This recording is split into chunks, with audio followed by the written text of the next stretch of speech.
Ajay please आइए. Ajay ji sir, आप इधर आ जाइए.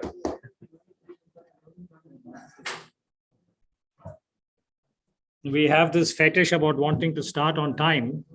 So we are 1 minute away from 18:30. So my request to all of you is please put your phones on silent or on flight mode. And if you have set any alarms for 7:30 p.m., 8 p.m. to make calls or give medicines or whatever, please remove those alarms for the next 90 minutes. Cheers. I'm also a defaulter on this, but I'm only keeping mine on because some people are sending messages to say that they're stuck in traffic. But on that note, वो दरवाजा बंद कर दो please और कुंडी भी लगा देना.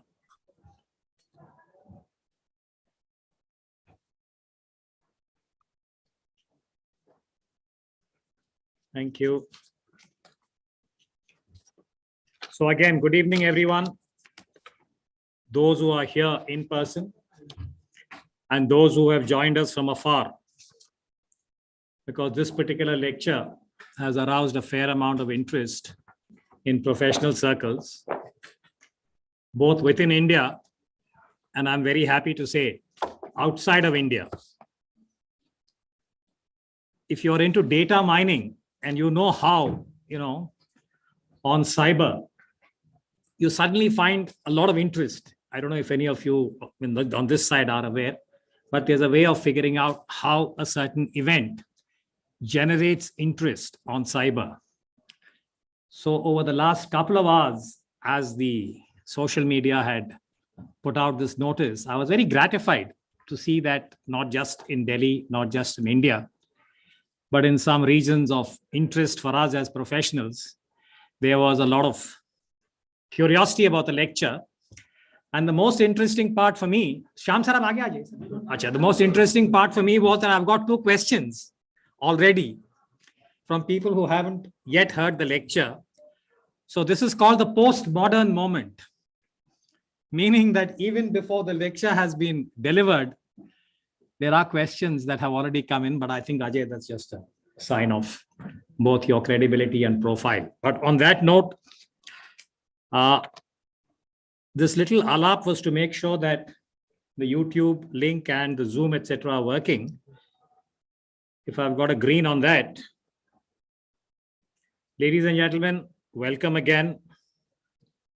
Those who have joined us a bit late, please put your phones on silent. Put your phones off. I'm just confirming that we're okay. Huh? Is this okay, the YouTube? Thanks. Okay. Thank you. You're okay there. Sure. Yeah. Okay, that's just a confirmation from Chandigarh to say that we are on. So, ladies and gentlemen, welcome again to this lecture series. This, as you would have seen in the invitation, is part of the India International Center and the Society for Policy Studies lecture series that we had embarked on a few years ago. It was more active and robust pre-COVID. But as you can see, we've had to have a little break because of COVID, but we are slowly picking up traction. And I want to place on record the support extended to this particular lecture series by the India International Center. I'm very gratified that Mr. Shyam Saran, the president of the IIC, has been able to join us. And also, I think the entire staff, many of them whom you don't see, but they have all been splendid in making this happen. Little glitch here to make the technical part work. Yeah, got it. Okay. So I want to place that on record in terms of making this series a reality. And before I welcome all the guests, I do want to make a couple of special acknowledgements. When this notice went out, I want to acknowledge 2 of our senior members who are here. One is Professor Madhuri Sondi, who's joined us, ma'am. Delighted you're here. And Sharda Devi ji, who is here as a friend of KSOB, ma'am. Delighted that you could join. And along with all the others, I'm delighted that Admiral Tripathi is here. He's currently the Chief of Personnel in Naval Headquarters. My colleagues from the Navy, Admiral Satish Soni, Dipankar Banerjee, Major General, my colleague, senior colleague at the IDSA. Lots of others, if I miss you, forgive me. But a special mention to the children of Summerfield School. More than 20 of them are here. This is a school that reached out when we sent the invitations. I'd like to thank the principal, Ms. Geeta Karunakaran, for making this possible, as also the teachers who've taken the trouble. I think some of these children have not gone home, but I'm glad you all are here. But there are no free lunches, no free sandwiches, so you'll have to do some homework after this lecture, but I'll come to that in a moment. Today's series, as some of you may be aware who have been following this particular national security series lectures under the IIC banner, we did one on India's nuclear security. We did one on India's energy security. And today's lecture is on India's internal security challenges. And to walk us through this particular subject, I'm very glad to welcome and introduce in our midst Dr. Ajai Sahni. Now, those of you who follow the internal security discourse of India, and I'm looking at this side particularly because you are Gen Next. Many of the people in this room have more yesterdays than tomorrows. But you are a generation that is going to inherit both the challenges and the opportunities. And internal security is one of perhaps the most critical security challenges for India. Successive prime ministers whom I have heard personally, from Mrs. Indira Gandhi to where we are now with Prime Minister Modi, have underlined and flagged the critical nature of internal security. And it's not as adequately as it understood as it ought to be, perhaps even as far as the citizen is concerned.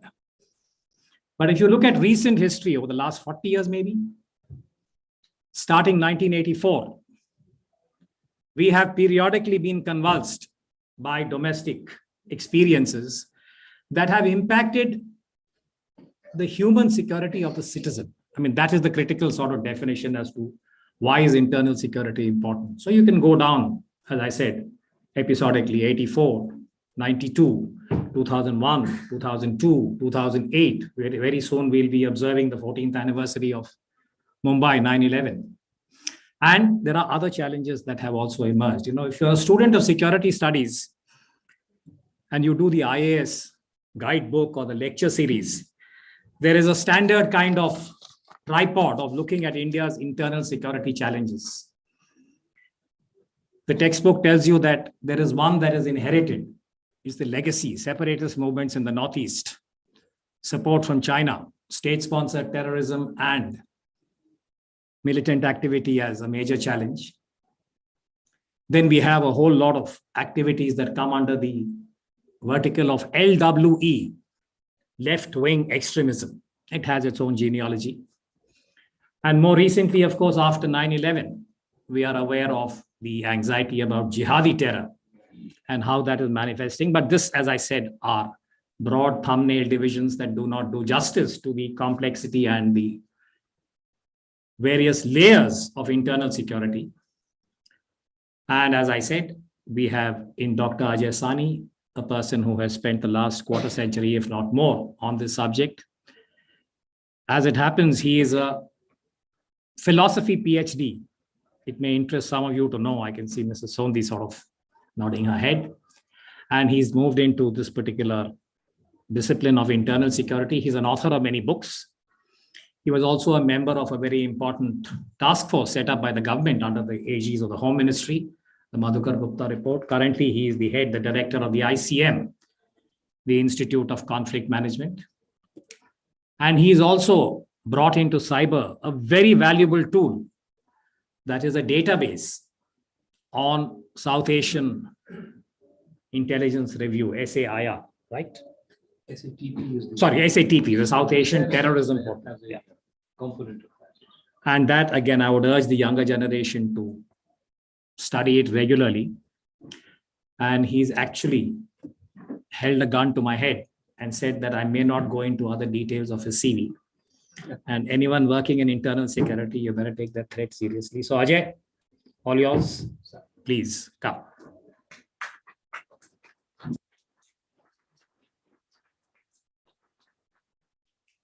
Before we start, where do I control the panels from, and could someone put up the presentation, or shall we do this without a presentation? Yeah. Oh, we have it here. Okay. You can just hit the button.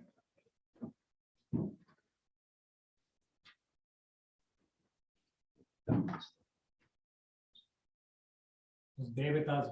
We are all a little rusty on this week. Make it happen better.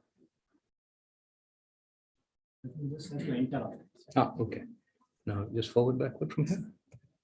Yeah. Okay. Comrade Uday Bhaskar, the Society for Policy Studies, Mr. Shyam Saran, the India International Center. I'd like to thank you first for giving me the opportunity to speak on this subject. It's something one has worked on for a long time with enormous sense of, I think, frustration. Much of the time one feels one is speaking to a audience of the deaf, especially at the upper echelons of structure of power. Much has been said, not much changes. I'm going to take you initially through the overall, let us say, points that I'd like to be making. I will validate or try to argue with their support as time goes by. I must also point out that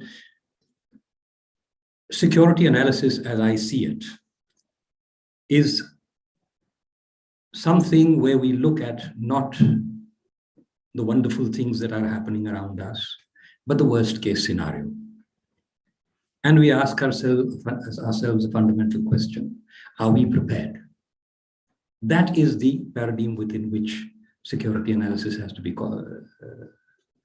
carried out. Not looking at, well, this is happening, it's positive, that's happening, it may be positive, and we may improve, and we may become, by accident, a great power. But we have to ask ourselves what happens if all these prognostications don't really get realized. And if they don't get realized, and if we are faced with all these challenges we can imagine, will we be able to confront them? Will we be able to prevail? In other words, what I am trying to present to you today, if I can borrow Mahatma Gandhi's phrase, he spoke of a drain inspector's report.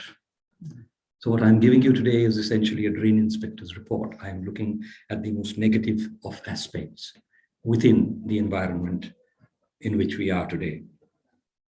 We have a peculiar situation at this juncture, a conflicting kind of a situation. Manifestations of violence, of terrorism, of insurgency are all declining across the board, across India. At the same time, what we are seeing is a sense of almost enveloping insecurity, a sense of growing instability. And we need to understand why this has come into being in terms of hard facts, of numbers, of data, not in terms of the sentiment we attach to it. I am often accused of being a pessimist. This is not about sentiment. This is not about optimism or pessimism. It is about understanding the realities of the ground.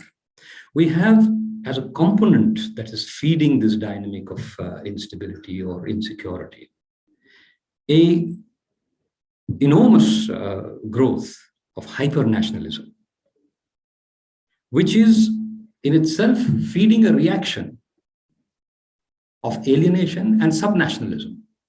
So while you are trying to impose a certain unified sense of national identity, you are provoking certain subgroups within the country to begin to build walls or barriers or a protection around themselves,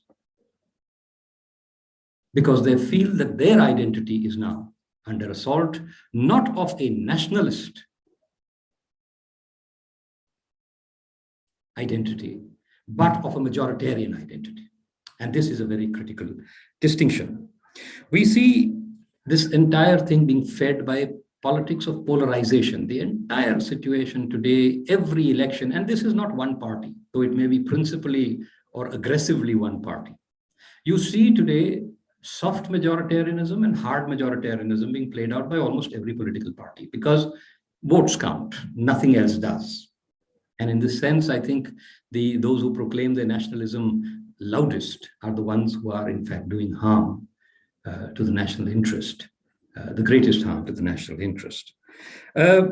We have a ruler-ruled dichotomy that is becoming more and more entrenched.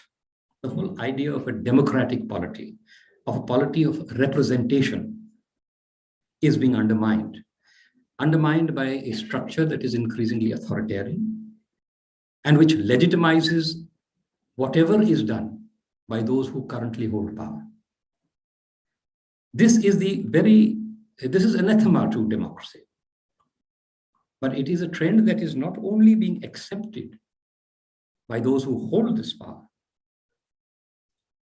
or by those who have been mobilized in support, what we call the lower orders who support this kind of mobilization, but also by an entire intellectual class that has become a justifier of this pattern of mobilization.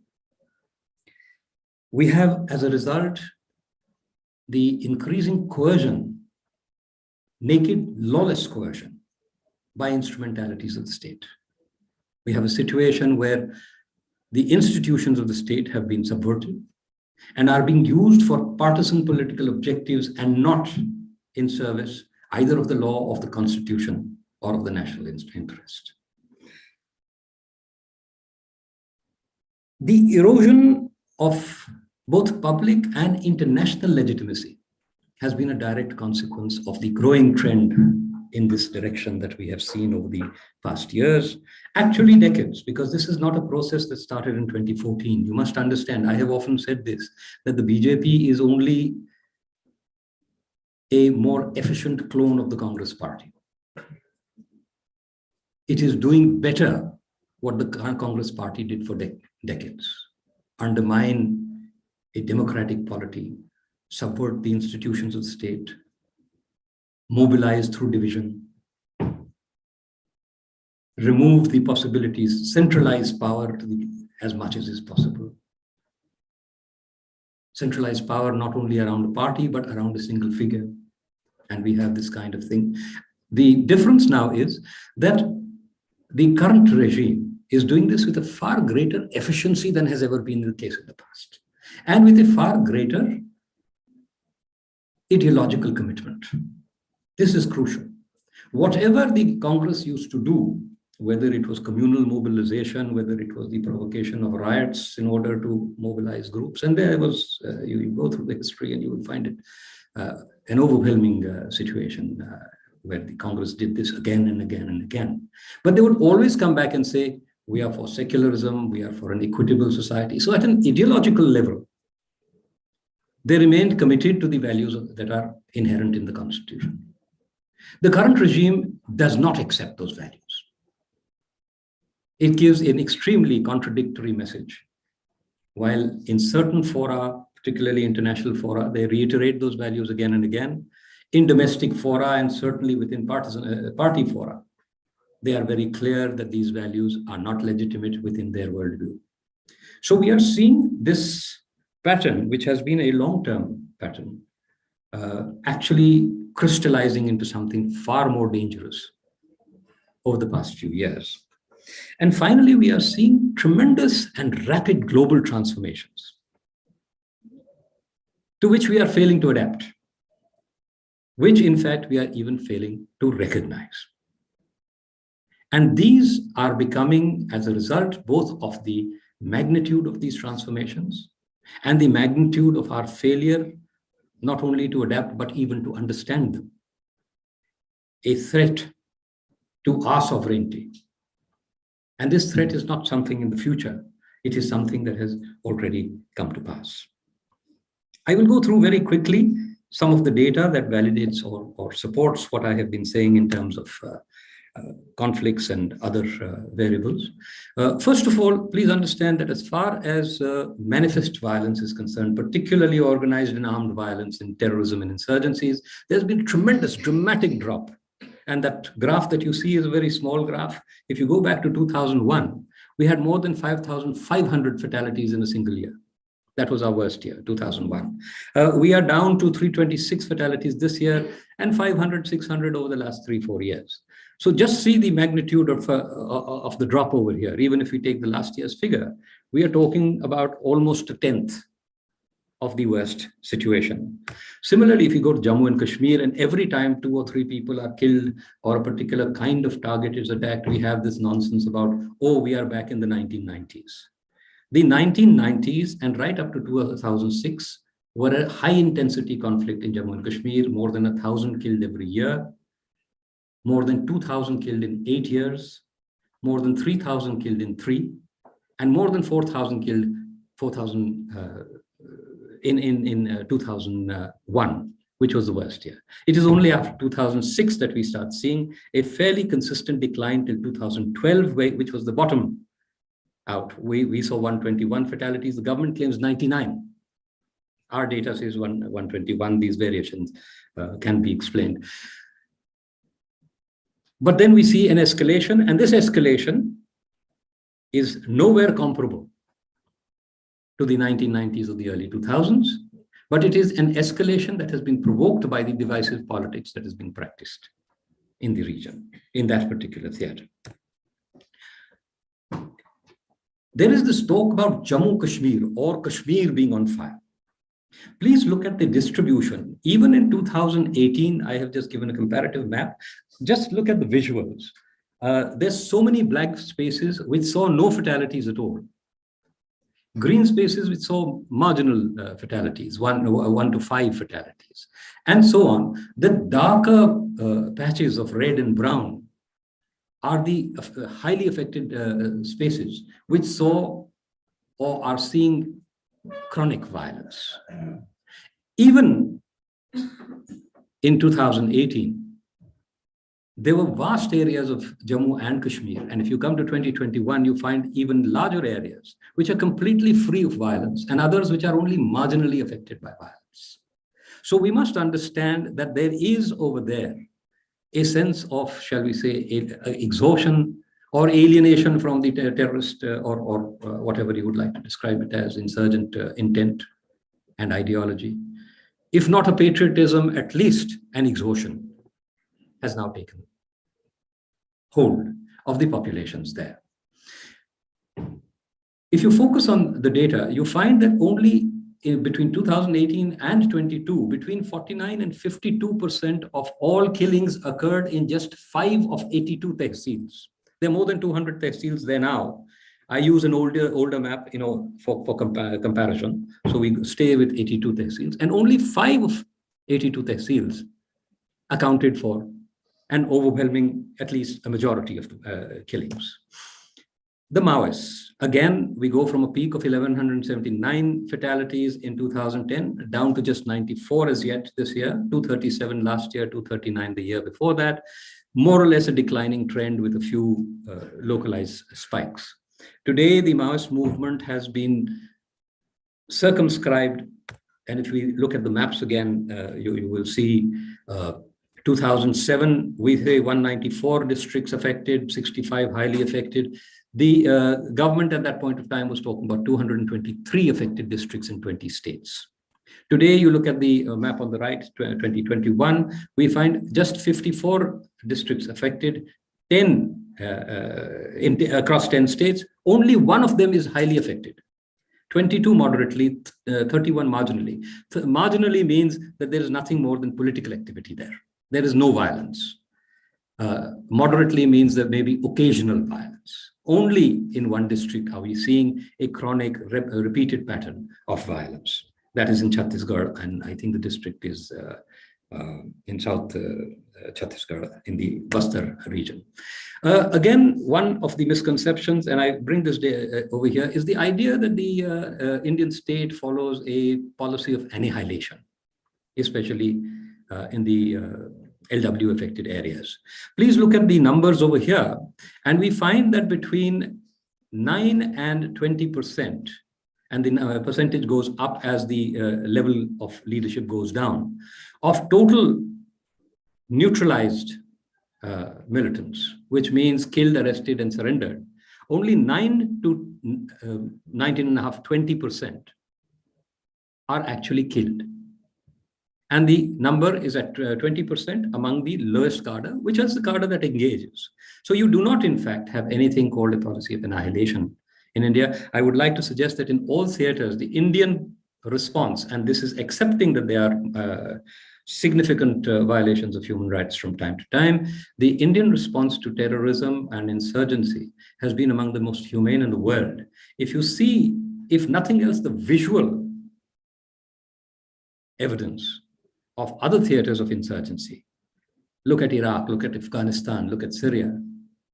Look at the Western responses where entire townships are flattened to the ground and where the numbers killed are so large that the numbers themselves have been suppressed by the Western media.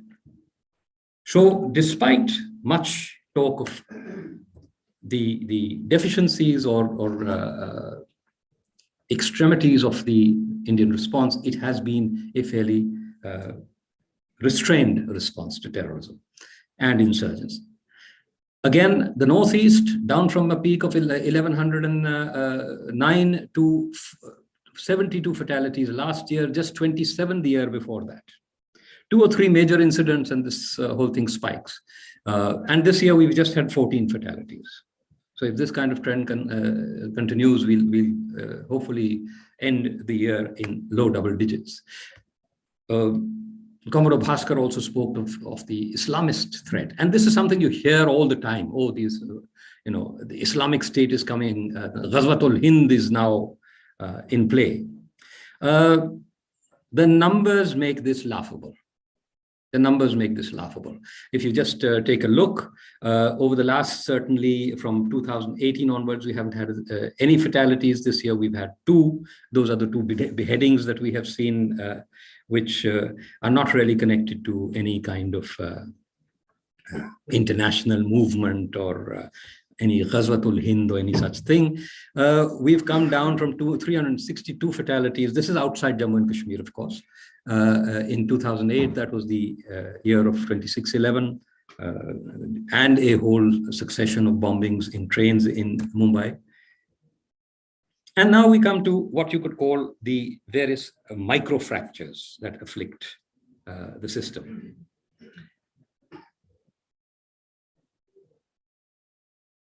Before I get to the microfractures, let me just talk about Islamist terrorism. There is this whole idea of the Islamic State being this tremendous threat. And I find it absurd. I began to speak of this right when the Islamic State had come into prominence in June 2014. And I said, nobody is making an objective assessment of what the capacities of this group are on the ground. They have not fought and won a single major battle.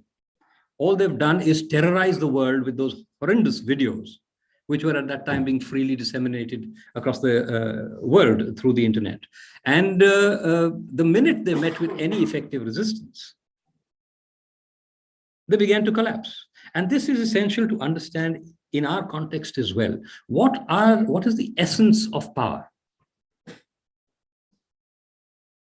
We find the same kind of delusion among many radical groups in our part of the world, including in India, where you feel that you can lynch a few people, cut off people's heads, and you become a powerful entity. That is an illusion of power. Power, especially the power of the state, or even of a quasi-state entity like the Islamic State, depends on a certain chain. It is essentially, you can say, at the peak of that power is the military-industrial complex. But what is the military-industrial complex based on? It's based on technology, which is based on science, which is based on education, which is based on a certain human resource profile. Absent this, whatever weapons you may steal, buy, acquire by other means, will only give you an illusion of power. Because if you are not at the cutting edge of technology, you are basically a client for outdated technologies, which are essentially being hived off by the principal powers, who will remain the principal powers because you don't have the capacity to produce comparable technological elements. Now, as far as Islamic State of Daesh is concerned, look at the numbers. 111, only 111 people traveled of Indian origin traveled to Iraq or Syria or Afghanistan to join Islamic State. We have a population of Muslims who are about what, 14 odd percent of our population today, 16, 17 million, 160, 170 billion. These numbers are astonishing to even me. Of which 50% went from outside, from the West Asian diaspora, Indian diaspora. Another 10% went from diaspora elements from other parts. Only 40% of these 111, 42, 43 people went from India directly. This is the magnitude of Islamization and extremism that has actually been attracted by the Islamic State ideology. There are, of course, others. We have numbers, 471 people described as sympathizers and recruits of the Islamic State. Most of these people are just looking at the internet and saying, let's try to do something. They haven't succeeded in doing anything of significance. There's only been one small blast in a train, which caused no fatalities, caused about 12 injuries in an unreserved compartment, which was packed with people. So that's the only Islamic State linked, and those people were not in any way materially linked to the Islamic State. They just were inspired by the Islamic State. So the threat is, I would like to suggest, extremely, extremely negligible as far as the Islamic State is concerned. Now we come to the other major international threat, the Al-Qaeda, and within it, Al-Qaeda in the Indian subcontinent. Let me tell those of you who are not aware of this, Al-Qaeda has been trying to get into India since 1996.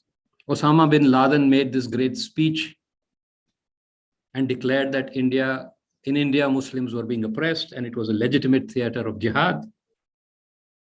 And he named Gujarat, the riots, no, that was pre-riots. No, there had been minor riots in Gujarat. He named Gujarat and Assam in particular. Kashmir came much later, and subsequent statements by Osama bin Laden did mention Kashmir, but in his first statement, he mentions Gujarat and Assam. Since 1996, they've been trying very hard, but there has been almost no traction in India. They have created this tiny little grouping of essentially existing terrorist formations, Hizbul Mujahideen, and they've tried to create a Ansar Ghazwatul Hind over there. Similarly, you've had this Islamic State of Jammu Kashmir. These are groups of 10 or 12 people at various times. Their leaderships are eliminated virtually within weeks, if not or months, of their announcement as leaders. They have had negligible impact on the actual security situation in Jammu Kashmir. And that's the only theater where they've actually been able to engineer some kind of violence by securing defections from existing terrorist groupings over there. Now, again, another theater that we have been talking about is Punjab. And Punjab, again, is going back to the 1980s, which is again nonsense, utter and complete nonsense. Yes, there has been some kind of an escalation. There is, in fact, more worrying, not only in Punjab, but across this country, a growth of religious radicalization. It is not being articulated in explicit violence, or is being articulated in other patterns of violence than insurgency or terrorism. You have these blasphemy cases and the lynchings in these blasphemy cases.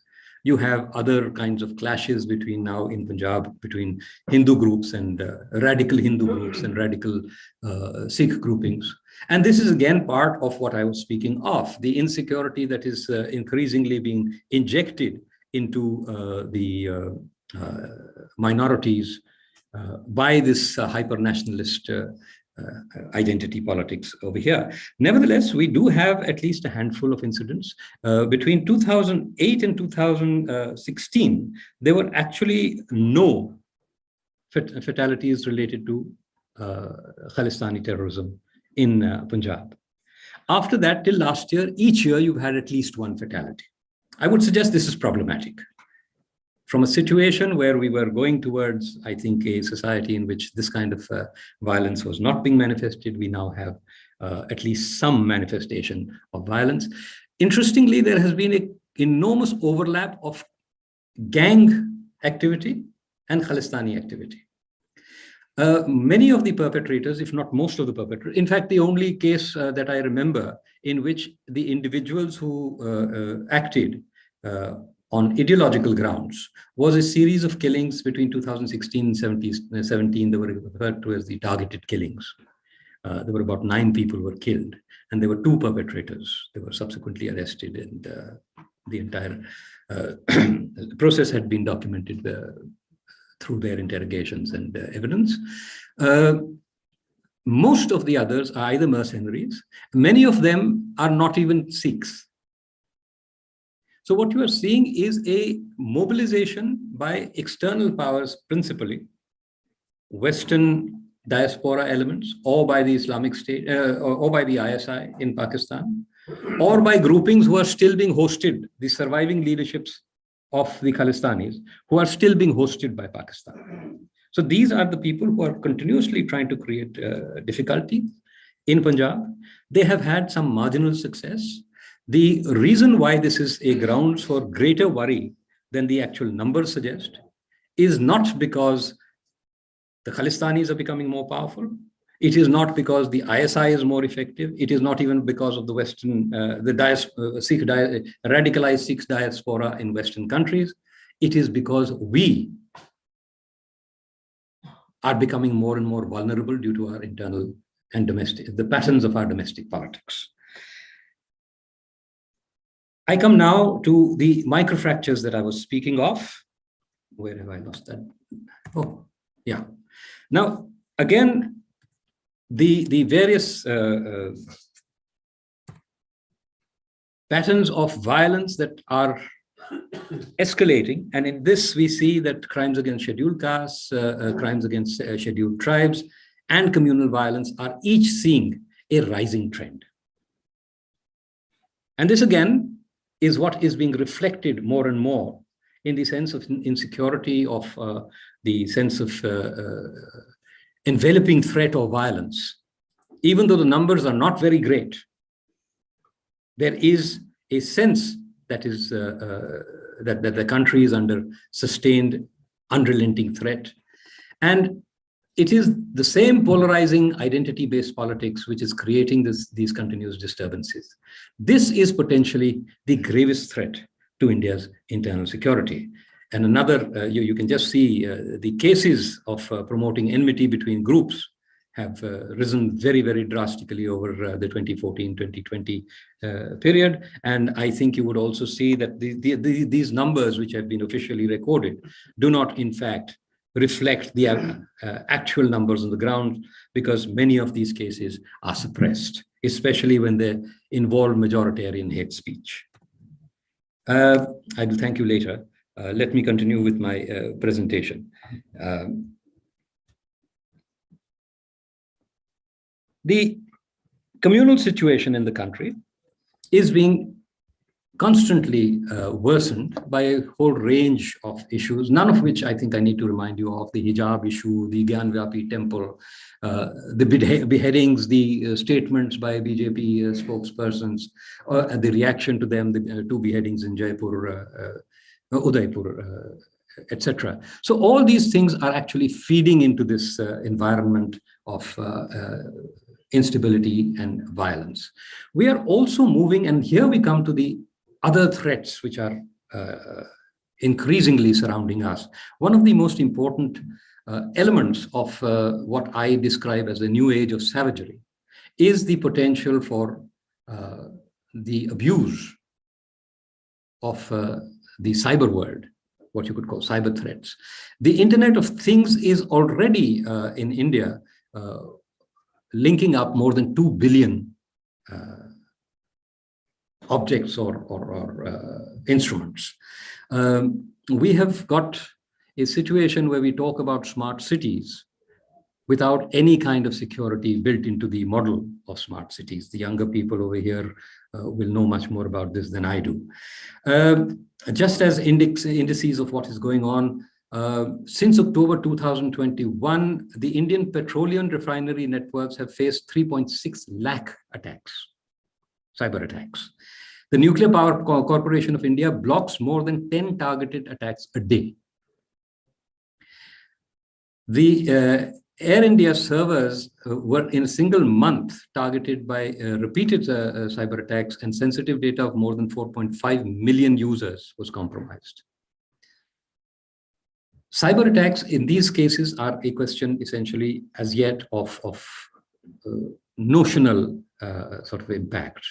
But these can become actually enormously destructive. They can be physical. If you go back to the classical example over here, you have the Stuxnet virus, which was introduced into the Iranian nuclear program and caused a overheating and destruction of nearly a tenth of their centrifuges and delayed their programs for decades.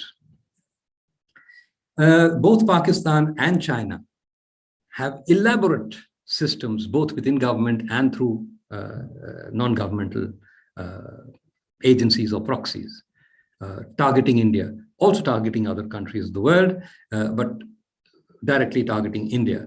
And this is already being used in a very systematic way to complement and support aggression. If you just take the Chinese case, in June 2020, you had the Galwan clashes, and at the same time, you had 40,300 attempts to inject malware in Indian networks by the Chinese. These are the numbers that are officially available. They're much larger because our capacities for monitoring these is limited. Then in October 2020, you had a cyber attack against the Mumbai power supply. Then when the Ladakh movement starts, the movement of forces in Ladakh begins in April 2022, you had a cyber attack on the Ladakh power grid. Now, none of these has done enormous damage, but you must not see them or measure them by the damage they have done. These are probes. These are little efforts to see what can be done, which systems can be penetrated, and when required, which systems can be disabled or destroyed as a complementarity to more kinetic attacks along the border. One of the gravest dangers that we are seeing is the persistence of what I call counterproductive economic models. I have often spoken of our movement from idiot socialism to idiot capitalism. Neither of these were a considered movement or set of policies. They were opportunistic. They picked up what seemed to serve the interests of the ruling elites. They created tremendous contradictions. Those contradictions were not attended to, were not corrected, because the ideological discourse was unaccepting of correction. If the evidence went against the ideology, and this is the essence of ideology, you don't need an ideology if you are just going by the evidence.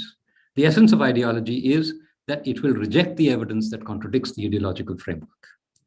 And this is what is still happening, and I will go into this. The most important element over here is the tremendous, what you could call the rise of the machine. Karl Marx had a beautiful phrase. I'm not a Marxist, by the way, but I am not an ist. I try to at least go by the evidence to the extent available, but he uses this wonderful phrase. He says the production of too many useful things results in too many useless people. We are already in the midst of this crisis of useless people. We have governments that have been assuring us that they will create millions of jobs and are in fact pursuing policies that are losing or destroying millions of jobs. We talk about setting up these modern manufacturing industries, none of which has actually happened, of course, but nevertheless, we do talk about it. But please understand, what does that do to the unorganized sector, which is the principal employment in industry? What has it already done to the agricultural sector, which is the principal source of all employment, including a very high proportion of what is called disguised unemployment, people who believe they're working. 10 people, 10 adults working 2 acres of land. Understand what happens when those 10 adults who are in disguised unemployment will be thrown by, say, agricultural modernization, which is another thing we keep talking about, into explicit unemployment. There's a vast difference in the psychological orientation of a man who thinks he's employed and another who, somebody needs to check this out. I think this is the camera that is being used for this, or this is going to knock off. Your battery is running low. Okay. The other, should I carry on here? Go ahead. Okay. If you see the magnitude of what we are looking at, the World Economic Forum in 2020 said that the rise of machines and automation will eliminate 85 million jobs globally by 2025. We're already almost there. I think in primitive economies like India, this process may seem to be slower. But the trajectory, it is slower because we are not modernizing at the same pace. And if we don't modernize at a comparable pace, and I will come to that later, we will simply be thrown out of the global economic system. We will become uncompetitive. So the choice is to remain a primitive economy or to move towards an economy where human labor has become more or less as redundant as animal labor is today. You can still go to so many places in India where they're using the belgadi or the bell to sort of plow the land. But that's not because the belgadi or the bell is a economically viable instrumentality. It is because these places have been left outside the sphere of development and are essentially operating in a primitive economics environment and system. As I said before, despite all these developments, we continue to be trapped in a completely dysfunctional ideological paradigm. We are still talking about either socialism or capitalism. Whichever side you are on, it doesn't matter. Both socialism and capitalism are based on an analysis of a land labor capital economy. If labor becomes a marginal factor of production and land becomes a marginal factor of production, and the two defining factors of production then become technology and capital. In that order, capital will follow technology wherever it goes. And this is going to have a transformative impact on global systems.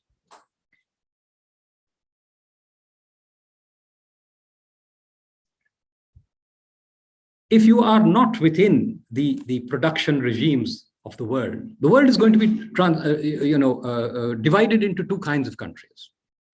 The countries of technology and extractive economies. This is a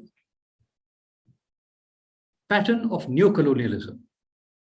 The countries of technology will, this whole talk about the West being in decline, this is nonsense. The West has those essential factors of power. They have allowed production to move out of the West because labor costs had become too high. The minute you factor in, and there will be, maybe a decade required for a readjustment, a disentanglement, as they describe it, from the Chinese production systems. But eventually, all production will return to the countries of technology. And the countries that are not at the cutting edge of technology are going to be nothing more than extractive economies, which are completely colonized without being occupied. That is the distinction between our earlier colonization and the colonization we are likely to see in the future. Unless we can somehow pull a technological rabbit out of the hat and suddenly become a first world or a cutting edge technological system, then we talk about this whole nonsense of the capitalist system. And what is a capitalist system? There are no capitalist systems in the world. There never have been. Pure capitalism has not been practiced anywhere in the world. America subsidizes its agriculture by a factor that is greater than the GDP of several small countries. And that's not the only subsidy it gives. When its banks are close to collapse, they put in $1 trillion. That's not what capitalism says. Capitalism says if there is inefficiency, let the system die. Let those firms, let those banks, everybody die. And let more efficient corporations come. So where is this capitalism? And is America capitalism, or is Europe capitalism? Or are the Scandinavian countries capitalism? This is, again, which is the model we have accepted and adopted? The model we have accepted and adopted is a predatory model which takes the worst elements of American capitalism. Not only takes American capitalism as a model, but takes the worst elements of the American capitalism as a model and tries to implement them here. So what do we get then? We get a society that is becoming more and more unequal and inequitable. Equality and democracy are inseparable. You know, they talk about freedom. And if a man has not enough to eat, he is still free. He is free to starve, but he is still free. That is not the essence of democracy. Once the gap between the rich and the poor go beyond a certain factor, the poor become open and vulnerable to exploitation and closed to a whole range of choices that are essential, integral to a healthy democracy. Several elements of data. 73% of the adult population in India has wealth of less than $10,000 US dollars. The global average is 57%. The top 1% of India's population today share 40.5% of its total wealth. Interestingly, you have the Oxfam's Inequality Virus report, which said that Indian billionaires increased their wealth by 35% during the lockdown. So while the poor and the middle classes are dying, you have the rich becoming enormously richer. The Inclusive Developmental Index ranks India 62nd out of 74 emerging economies.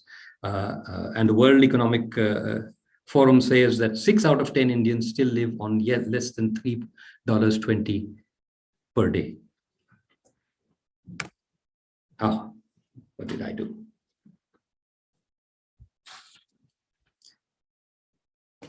We are now faced, and this is probably my last set of issues, with a new pattern of aggression. Those of you who are interested must pick up this book called Unrestricted Warfare. It's by a couple of Chinese PLA Air Force officers. And this is what we are already being subjected to, not us alone, but everybody across the world who the Chinese regard as an adversary. And this is a very interesting concept. Before I go into that, I want to emphasize what is the meaning of a nation's sovereignty. Walter Wriston has a definition. He says sovereignty is the power of a nation to stop others from interfering in its internal affairs. So the minute another power can actually exercise authority in your territorial domain, you see an erosion, if not a loss of sovereignty. We are today seeing a malevolent erosion of our borders and state systems, which are increasingly empowering the most malicious actors. We have seen this explicitly with terrorism, proxy war, things like that. We may have got a handle over them. But they are, as the Unrestricted Warfare, the book says, 10,000 methods combined as one. We are not seeing, in fact, we are not even seeing where this is happening. We are seeing a whole range of instrumentalities. Hydrological data by China is being withheld at critical times, undermining our responses to the possibilities of floods or droughts in certain areas of the country, the Northeast in particular. You have incitement of acts of disruption or violence in certain areas. You have the supply of weaponry, you have the supply of, or even just the dissemination of literature, which causes disinformation, falsehoods, which cause violence or other patterns of destruction. These are things we can see. We may not see their source. We may not be able to say, well, this has been sent in by China or that has been sent in by Pakistan. And this is the problem with this pattern of warfare. You don't know whether it's them doing it or whether it is something that is arising out of the dynamic of your own country and your own politics. But the most dangerous part of this pattern of unrestricted warfare is where the victim societies, the target society, actually celebrates the violence that is being done against it. And this occurs particularly in the economic sphere.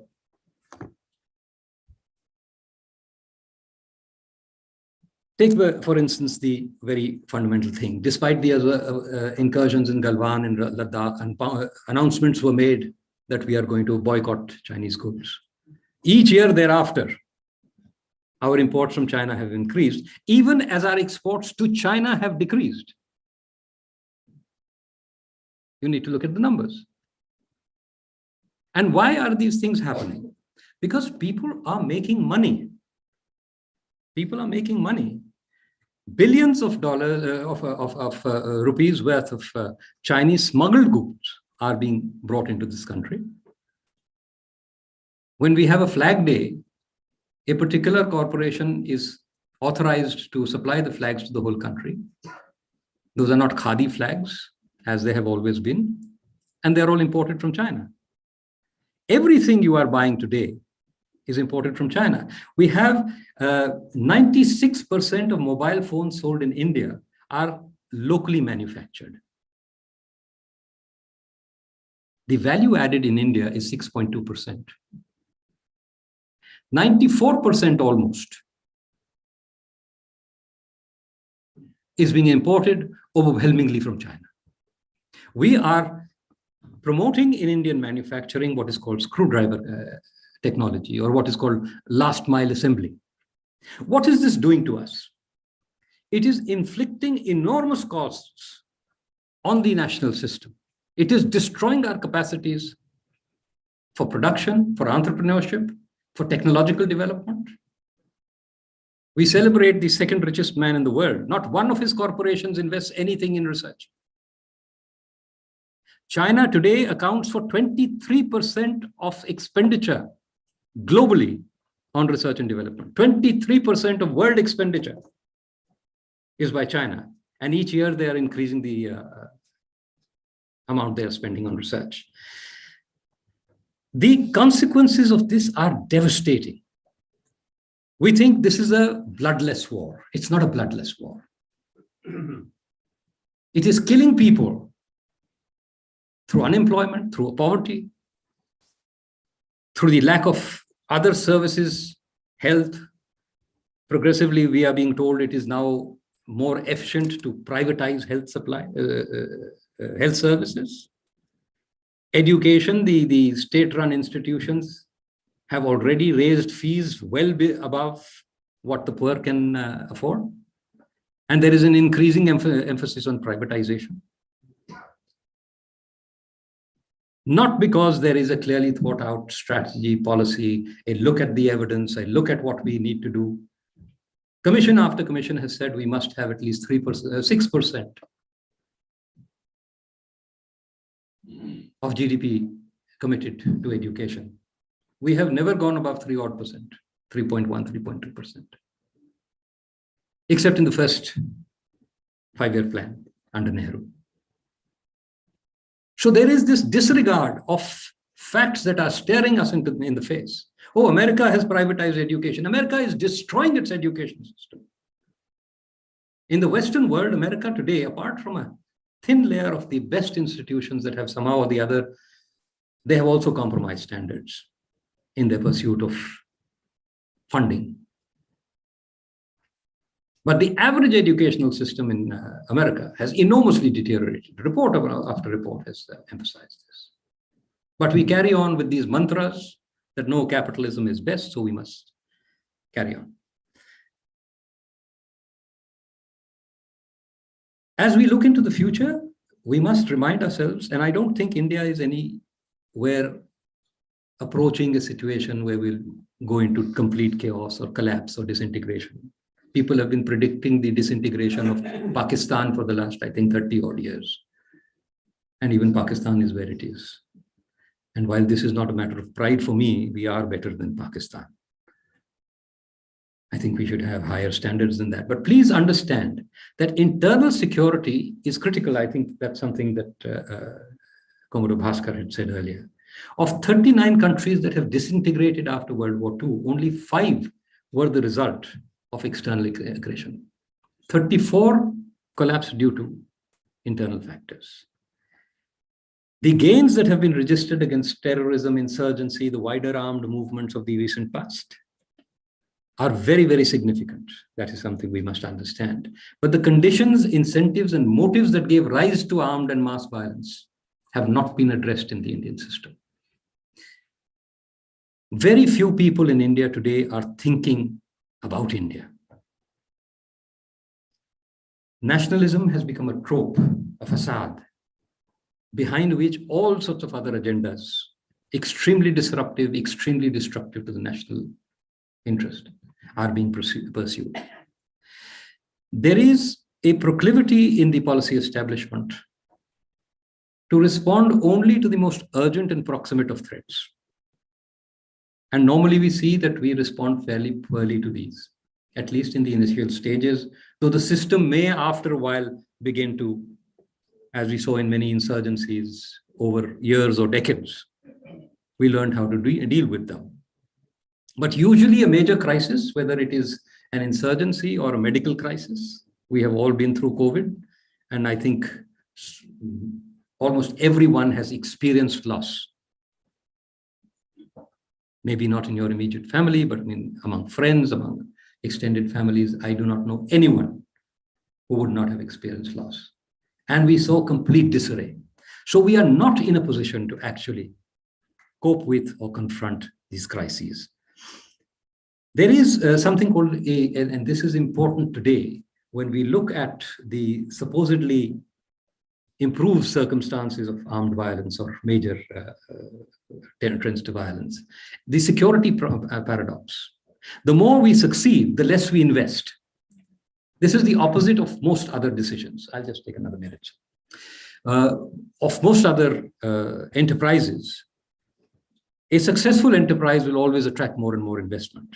But in the security sector, the moment you have certain successes, there are immediate arguments that, oh, why are we spending so much money on security? The situation has been resolved. So we find ourselves underprepared for the next crisis that may confront us. And finally, we have to look at this next crisis that confronts us. What is it going to be? We don't know. We can predict some of these, but there are something called black swans. Radical non-linearities, something that is not developing in a predictable trajectory, and which we will suddenly be confronted with. And unless we have a surplus of capacities to deal with these challenges, we will always be found wanting, as we have unfortunately been found wanting over the past years and decades. Thank you very much.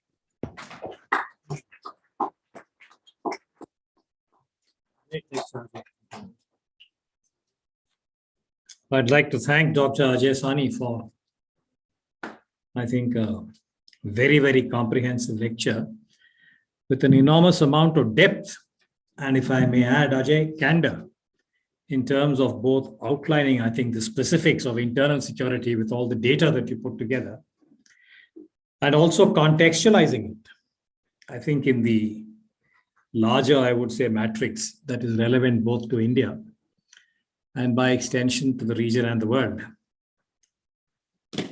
First of all, I apologize to those who have joined through cyber that you were not able to see all the slides, the PPT. Some of you have sent messages.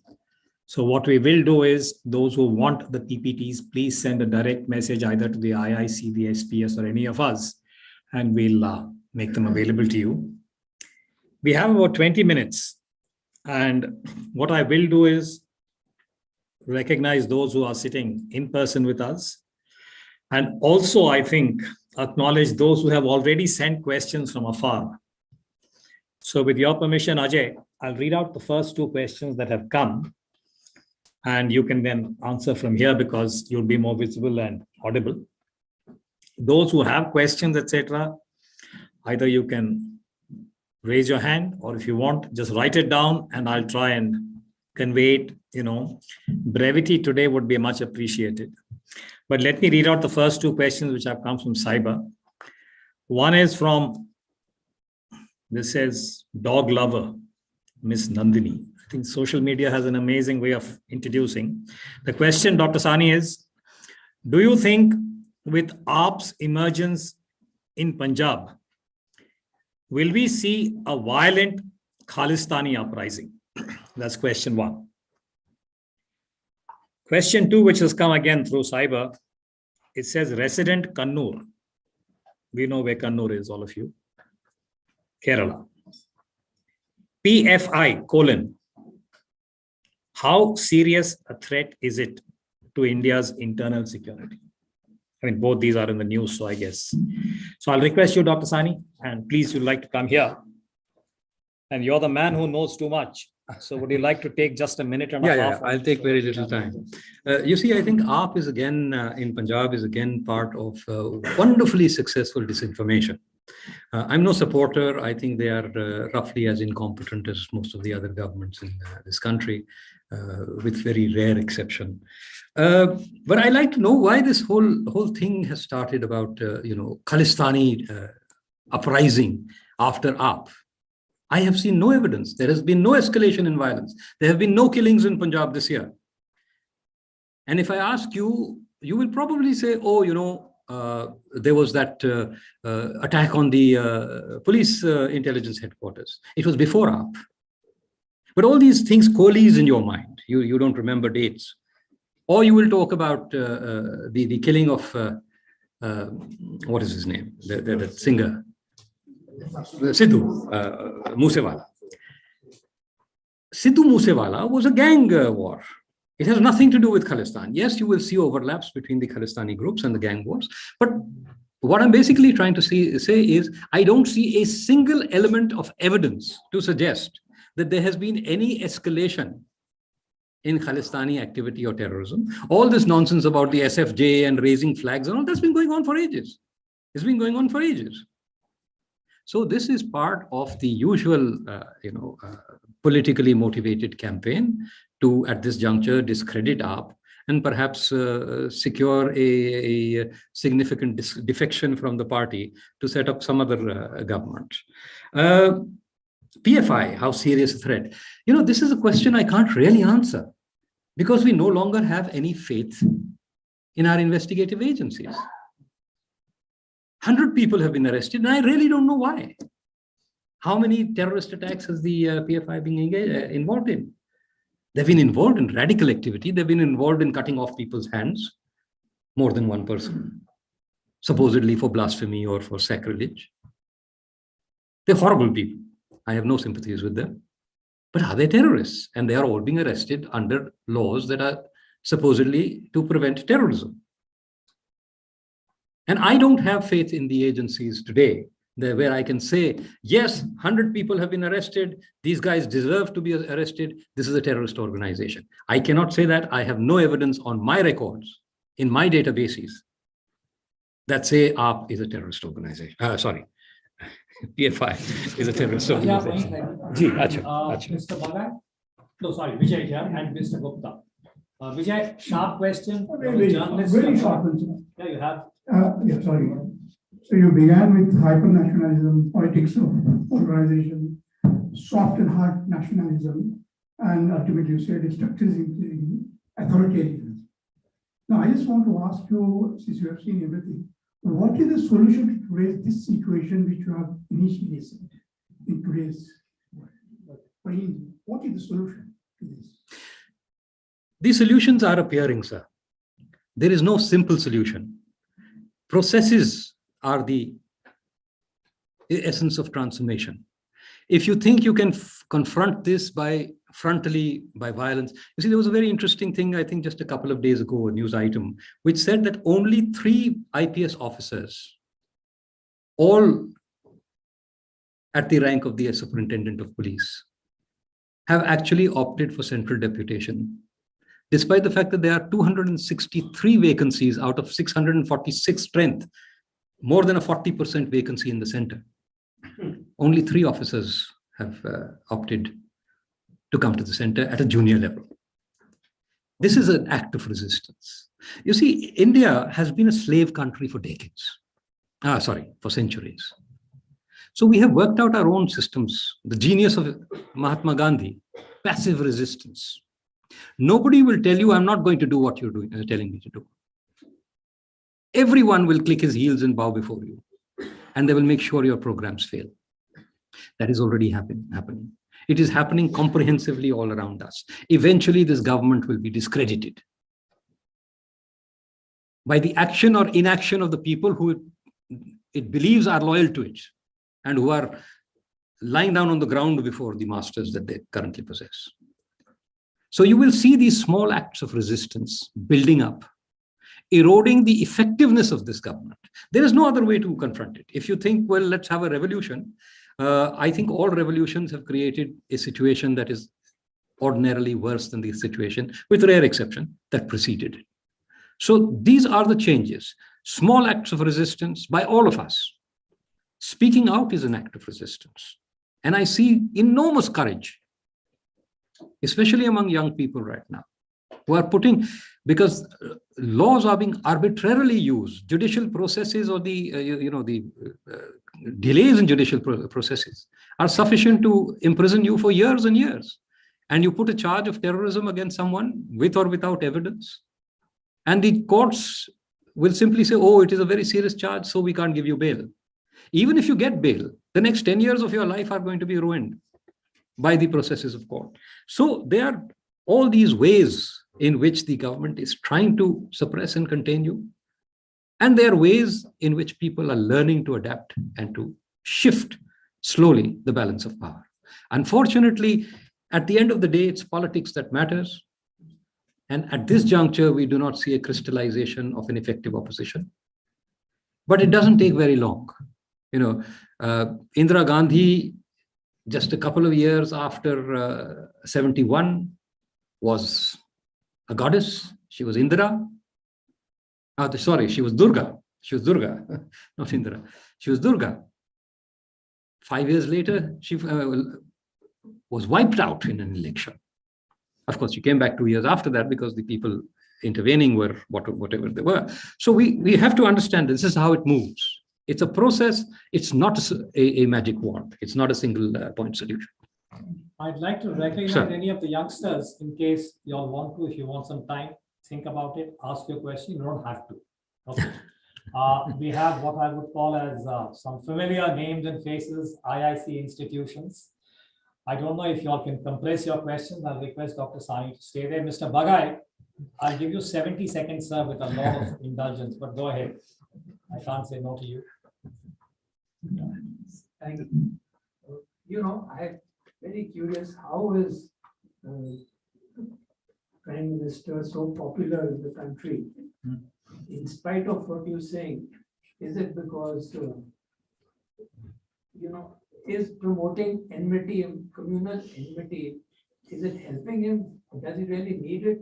And if not, then don't you think that the media itself is promoting him enough that so many people, the young and the old, respect him so much? And just one more thing, what is the cause for reduction of fatalities among Maoists or Jammu Kashmir? That's another great achievement. Okay, Mr. Bhagai, thanks. Mr. Gupta, I'll give you, and Ajay, you can answer them together as a cluster if it's okay by you. Sir. And Yes, pick and choose. Good evening, sir. Thank you for the insightful lecture. One question, you must have noted the UK incidents, and something is going to come up in people tell about Canada also.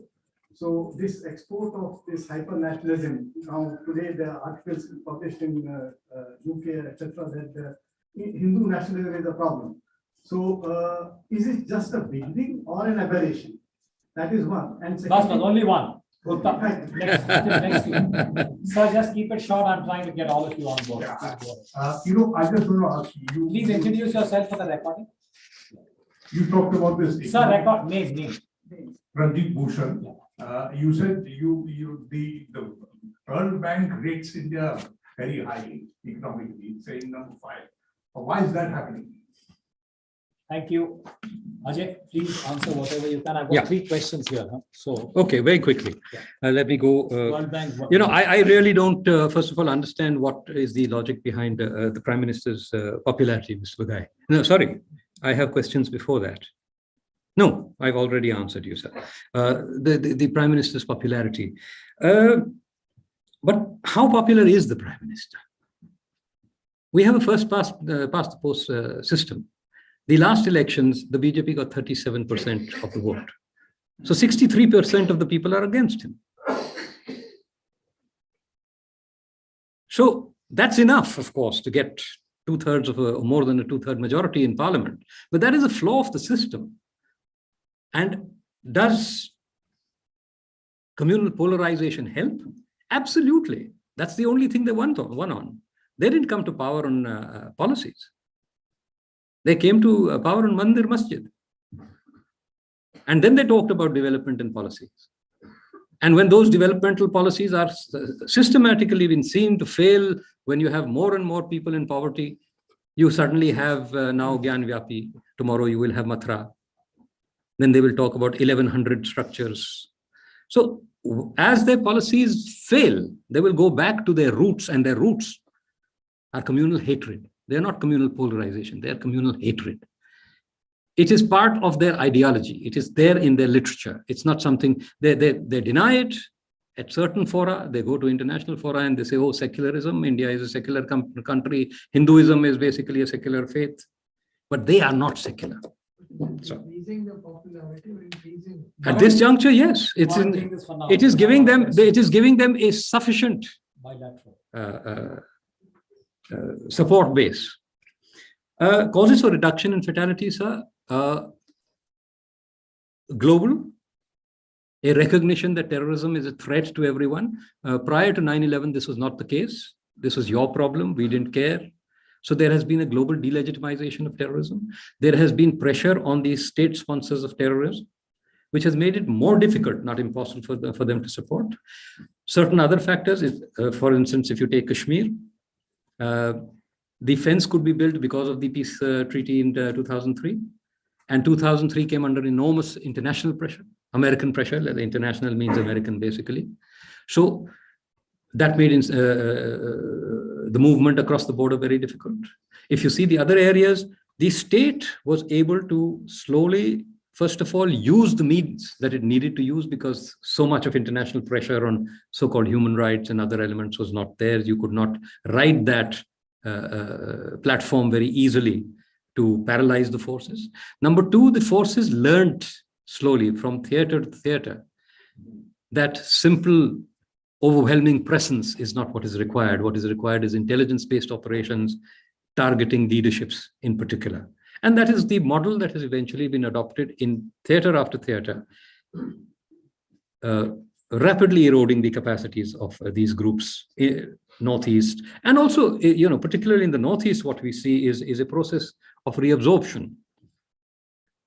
The minute groups have weakened sufficiently, opportunities are given to them to rejoin the mainstream. You may agree with these on ethical grounds or not, but it has been a successful venture. Mr. Gupta, Leicester and Canada, and the export of hypernationalism. It is very definitely a problem at this juncture. And it is a problem that has been created with state support. Globally, if you see, radicalization and terrorism is not something that is born from the ground. It is born out of state support. Some state or the other, domestic or external, is pumping in money, is providing impunity or immunity from the law, and is actively pushing people to acts of extremism, extremist speech, hate speech, and possibly violence. There is not a radical group in the world, prominent radical group in the world that I know of, which is not being supported by one state or the other. And has not been since the Second World War, which is the period I am familiar with. Across the world, there is not a terrorist group or a major radical formation that has come into existence without state support. Ranjit, I really don't know whether it's the World Bank's criteria in this particular case. Fifth, is this because of the sheer scale of the economy, the size? You know, we are now supposed to be third largest in the world. In per capita terms, we are nowhere, I mean, we were pretty close to the bottom. But in terms of the size of economy, the size of the market, we are fifth. Also in terms of current growth rates, we are doing better than much of the world. Current growth rates in the West are 2% and 1%, have been for some time negative in certain countries. So that I'm not very sure of the criteria used by the World Bank in this particular case, but I don't think, you know, we tend to be very selective. There are a lot of indices that tell us that we are going down. We don't like to look at those. And we like to look at the two indices that are in our favor. We are now ahead of Great Britain in terms of GDP. It's a country of 65 million. We are a country of 1.4 billion. So it's not good enough to be, larger than the UK and potentially larger than Germany with 100 million people and whatever. I mean, look at the numbers critically. Don't look at them just to feel good about yourself. Unfortunately, our media grabs onto these numbers just because they want to present India shining. I hope what happened after India shining happens again, but it's just that whole disinformation campaign of India shining. Ajay, come please.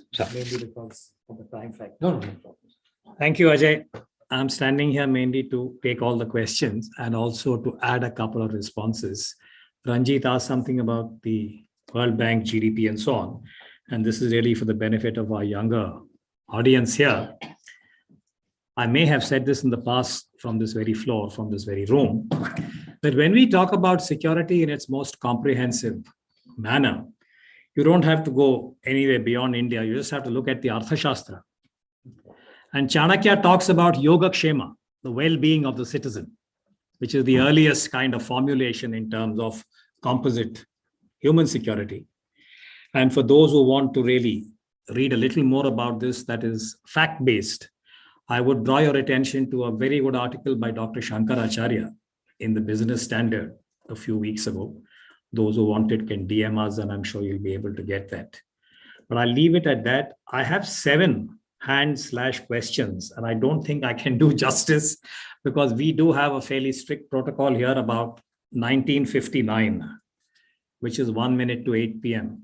We promise that we will close the formal QA. I'll request Dr. Sahni perhaps to stay back if he can and his schedule permits. But I must give the floor to our younger members. Madam, you wanted to please give us your name and the mic will come, and I'll make this the last question, Ajay, if it's okay by you. Yeah. Good evening, everyone. I am Cmde of Summerfield School. I had one question. We have a mixed economy. How can we justify that it is the best model for us seeing the current situation? Okay. You see, there is no model. And is it the best? I mean, as I said earlier, every economy in the world is mixed. It is the proportion of mixture that matters. It is evidence-based policies that matter. Are we administering correctives when they are needed, or are we carrying on with a supposed model which insistently keeps on investing in certain directions, even if that is seen to be causing distress, causing inequalities beyond a certain measure, or causing economic failure? Thank you, ma'am. Since you're a teacher, I can't say no to you. Sir, I need to tell my children about that. Please. Sir, during the lecture, I'm Sharman, everybody. I'm a teacher at Summerfields. Sir, I would like to correlate 3 things. The first one was the question which was asked to you about the rising Khalistan after AAP's intervention. The second one were the amazing numbers which we have seen, which according to you say, like whatever the stats show us, that the movement has really decreased. And the third one is that you said that the use of cyber or the use of internet in the younger generation. Do you think that if we somehow promote these numbers socially, or if we let the younger generation know more about how these have reduced, do you think this will lead to a better scenario of India's security and Got it. Thank you. Absolutely. I think the young people must understand, because the old are becoming increasingly hidebound and irrelevant. So, I mean, this is the hope. And if they don't understand, they're just going to be turning into another generation of imbeciles who are going to destroy this country. Okay, listen, I apologize. No, sir, please sit down. No, sir. Sir, please sit down. Sir, I request you, sir, please. I'm here. Please sit down. I have a request, which is that we promised both those who are here and those outside that we'll stop at 59. Ajay, can you spend 5-10 minutes after we formally close? I don't know. In which case, sir, I'll bring you on board. Just please wait. For those who have joined us from afar, I had promised you that we'll close by 8 p.m. I'll just make a very brief formal thanks. Those who can stay with us, please do so. I know some of you had to leave, and I really want to commend you for your courtesy and protocol by not leaving en masse, despite other commitments. I just want to thank Dr. Sahni, I think, for an extraordinary range that he has covered today.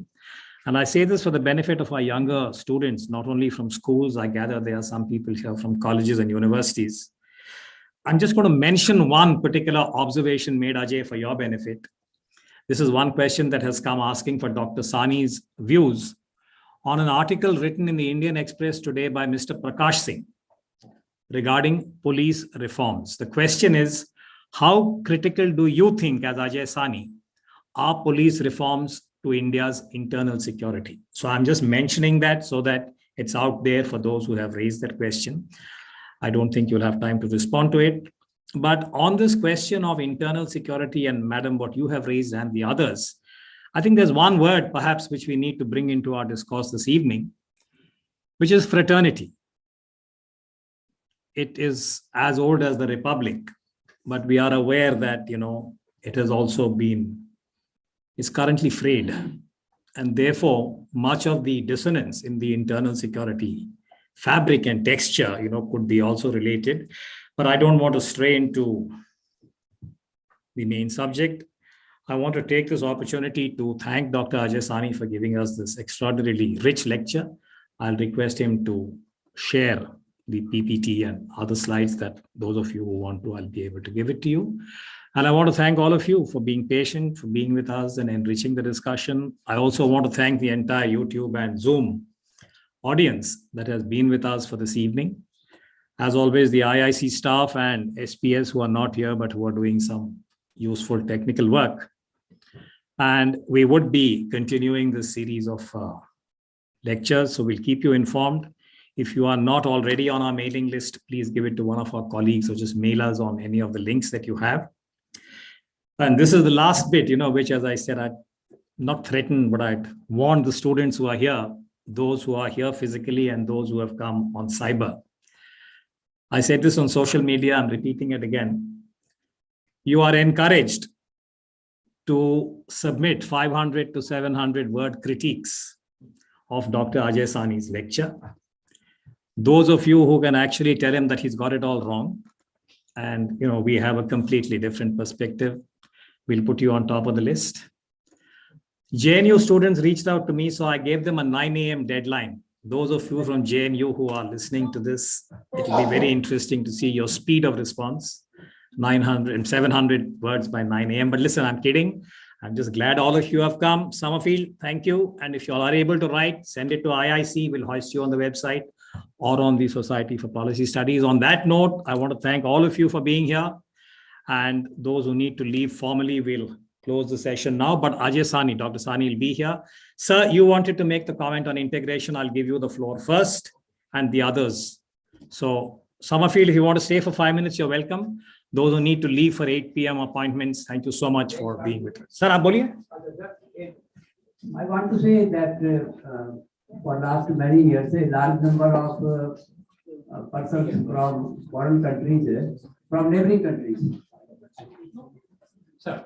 Sir, for last many years, a large number of persons from neighboring countries have sneaked into Indian territory and are settling here. So, especially from Bangladesh. So, how insecure is it for our country? Sir, if you look at the objective parameters, the insecurity has principally been born out of the reaction to these illegal migrants, rather than by these illegal migrants. We do see, some incipient movements of terrorism coming from them, but they have not been of a very large